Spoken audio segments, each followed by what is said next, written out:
Most eyes will be on the football field in Dallas for the Super Bowl on Sunday, but there's another game being played, and that's the game of the commercials and the advertisements.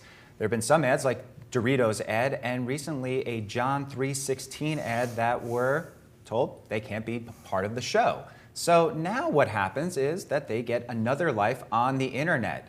So we turn now to TJ Walker. Is this something that's almost beneficial to them, almost getting more publicity for not becoming a part of the Super Bowl program? Well, sure. If you're banned by the Super Bowl, number one, you don't have to write that check for $2 million. Number two, you get talked about, you get hyped. To me, this is one of the most fascinating times of the year. And frankly, it's not because I'm a big football fan. It's because this is still an event where the whole world, at least in the United States, watches. It aggregates a huge, huge audience. So, in an era where a cable TV show is a huge success if it has 300,000 viewers. Here we're talking about a Super Bowl that has tens and tens of millions of viewers. So it is still a huge event.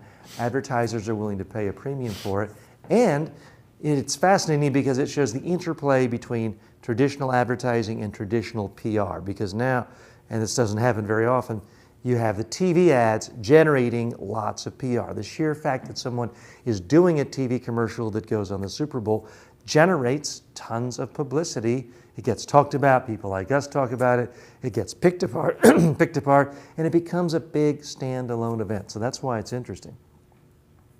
Certainly, and as you mentioned, it's another way to get your message out. How about a group like Volkswagen that is premiering their ad on YouTube and showing some behind the scenes of that ad in preparation for it showing up on the Super Bowl broadcast? Now I just watched the commercial. It has a little kid looking like Darth Vader.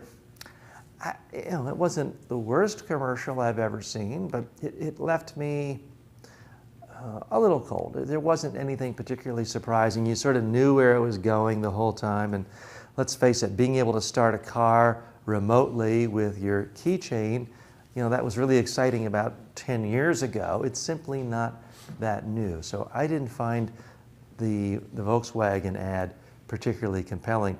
There were some ads of note. You mentioned earlier some of the ads rejected.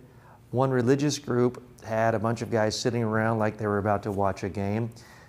John 3:16, a biblical verse comes on, and they Google it.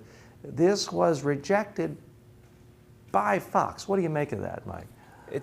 It may just be Fox protecting themselves. It's not really a situation where, you see this 3:16 all over the place. I don't think there's a football game or a baseball game that you go to that you don't see someone in the end zone or behind home plate holding up one of these signs. So it's been all over the place. So I don't know why they would reject something like this. It's obviously something that's in our face. It does seem a bit mystifying. I mean, when you think of so many ads that are offensive to so many people, some people are really offended by Cialis ads. Other people are offended by feminine product ads. I mean, there's a lot of different ads that offend people. And there is a certain point to make when you are sitting around, and the Super Bowl is something where people sit around in groups. So you have young people, older people, grandparents. And what does happen in that situation where a Cialis ad or a Viagra ad comes on? And there's that moment when a kid says, "Hey, Mom or Dad or Grandpa, Grandma, those people look like you. What's this for?"